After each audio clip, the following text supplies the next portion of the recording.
குழந்தையின்மைக்கான காரணங்கள் என்ன? வாலிப பருவத்தில் பெண்கள் மாதவிடாய் ரெகுலராக வரணும். இப்போ மேஜர் ஆகிட்டாங்கன்னா, வாலிப பிள்ளையாக இருந்தாங்கன்னா ரெகுலராக வரணும். இதில் ஏதாவது பாதிப்பு இருக்குதுன்னு நம்ம பெற்றோர்களோ சம்மந்தப்பட்ட பிள்ளைகள் தயவு செய்து தாயிட்டோ இல்லை கூட பிறந்த சகோதரிகள் இருந்தால் அவங்கள்ட்ட சொல்லலாம். இல்லை பாட்டி இருந்தால் பாட்டிகிட்ட சொல்லிடணும். பாட்டி இப்படி அம்மா இப்படி மாதவிடாய் சரியாக வரல, மாதம் 3 மாதம் வரைக்கும் வருது, 4 மாதம் வரைக்கும் வருதுன்னு என்ன செய்யணும், நம்ம சொல்லிடணும்.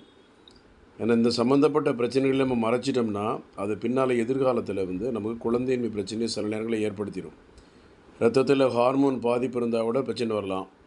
FSH, prolactin, progesterone, estradiol, antisperm antibody, thyroid hormone பாதிப்பு, பிசிஓடி, கர்ப்பப்பை இது மாதிரி ஆர்கனில் உள்ள பாதிப்பினாலையும் ரத்தத்தில் உள்ள பாதிப்பினால கூட பெண்களுக்கு குழந்தையின்மை பிரச்சனை, இந்த மாதவிடாய் பிரச்சனைகள் வரும். அதற்கு தீர்வு இருக்குது ஆன்டி சித்தாவில்.